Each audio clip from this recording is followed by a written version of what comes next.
ये हमारे पास ventricle system का मॉडल है। टोटल हमारे पास 4 वेंट्रिकल्स होती हैं। ये वाली जो है वो राइट लेटरल वेंट्रिकल है, दूसरी तरफ जो है वो लेफ्ट लेटरल वेंट्रिकल है ये वाली। यहाँ अगर इस तरफ बीच में देखो तो ये थर्ड वेंट्रिकल है और यहाँ नीचे ये वाली हमारे पास फोर्थ वेंट्रिकल है। तो टोटल हमारे पास 4 वेंट्रिकल होते हैं, 2 लेटरल वेंट्रिकल होते हैं, एक थर्ड वेंट्रिकल है ये वाला और एक यहाँ पे फोर्थ वेंट्रिकल। अगर हम लेटरल वेंट्रिकल की बात करें तो यहाँ इस पे आगे एंटीरियर हॉर्न होता है, ये पीछे वाला पोस्टीरियर हॉर्न और ये नीचे इंफीरियर हॉर्न। ये जो है वो थर्ड वेंट्रिकल की बॉडी है। अगर हम बीच में से देखें तो इन 2 लेटरल वेंट्रिकल्स को जो चीज़ जोड़ रही होती है उसको हम कहते हैं इंटर वेंट्रिकुलर फोरामेन। यहाँ पे अब ये वाला जो है वो थर्ड वेंट्रिकल आ गया है। ये थर्ड वेंट्रिकल के अंदर जो है वो बीच में एक स्पेस है।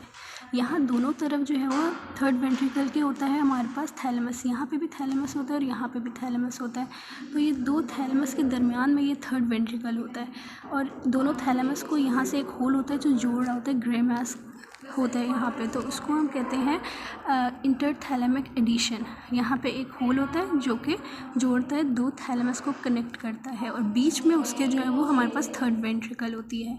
फिर यहाँ थर्ड वेंट्रिकल के बाद जो है वो एक नीचे ये पीछे से अगर देखें या आगे से देखें तो ये कनेक्शन होता है थर्ड वेंट्रिकल को जो कनेक्ट कर रहा होता है फोर्थ वेंट्रिकल से, उसको कहते हैं सेरिब्रल एक्वीडक्ट। ये है सेरिब्रल एक्वीडक्ट जो कि थर्ड को फोर्थ से कनेक्ट कर रही है।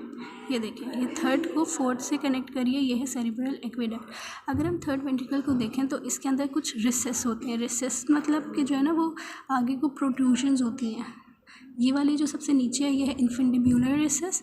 इससे ऊपर जो है वो होती है हमारे पास ऑप्टिक रिसेस या क्याज़्मेटिक रिसेस। ये ऑप्टिक रिसेस है, ये क्याज़्मेटिक है और इससे नीचे ये वाली इन्फेंडिब्यूलर रिसेस है और सबसे ऊपर जो है वो एंटीरियर रिसेस है। 3 रिसेस होते हैं, सबसे ऊपर वाली एंटीरियर, फिर बीच वाली जो है वो ऑप्टिक रिसेस या क्याज़्मेटिक रिसेस और सबसे नीचे वाली इन्फेंडिब्यूलर रिसेस। इसी तरह पीछे भी 2 रिसेस होती हैं, ये वाली पाइनियल रिसेस और इससे ऊपर जो है ये वाली सुप्रापाइनियल रिसेस। तो पीछे भी 2 रिसेस है, ऊपर वाली सुप्रापाइनियल रिसेस और नीचे वाली पाइनियल रिसेस। तो इस तरह से ये जो है वो थोड़ी सी रिसेस होती है, मतलब आगे को जो है वो ये जो हमारा CSF होता है इन सारी वेंट्रिकल्स में वो प्रोट्रूड कर रहा होता है। अब अगर हम फोर्थ वेंट्रिकल की बात करें तो ये हमारे पास जो फोर्थ वेंट्रिकल है इसकी शेप थोड़ी डायमंड शेप होती है। ये फोर्थ वेंट्रिकल है, इसकी शेप डायमंड शेप होती है। यहाँ पे अगर हम फोर्थ वेंट्रिकल को देखें तो 2 लेटरल यहाँ पे प्रोसेसेस निकल रहे हैं इसके। ये दोनों लेटरल प्रोसेसेस को हम कहते हैं फोरामेन ऑफ लुश्का।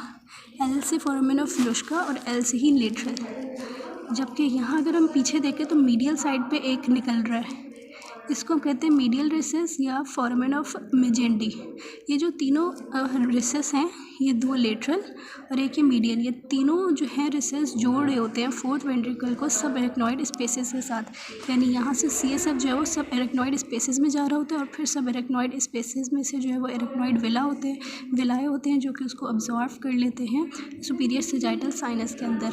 यहाँ अगर पीछे देखें तो एक टेंट सा बना हुआ होता है। ये जो फोर्थ वेंट्रिकल है ये टेंट शेप होता है। इसका ये जो टेंट होता है इसको हम कहते हैं फेस्टिजियम।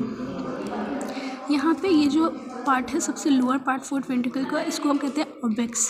ये ऑर्बिक्स जो है वो मीडियन साइड पे होता है और ये क्या करता है, ये कनेक्ट कर रहा होता है फोर्थ वेंट्रिकल को सेंट्रल कैनाल के साथ। स्पाइनल कॉर्ड के अंदर जो सेंट्रल कैनाल है उसको कनेक्ट कर रहा होता है ये फोर्थ वेंट्रिकल के साथ, तो इसको हम कहते हैं ऑर्बिक्स।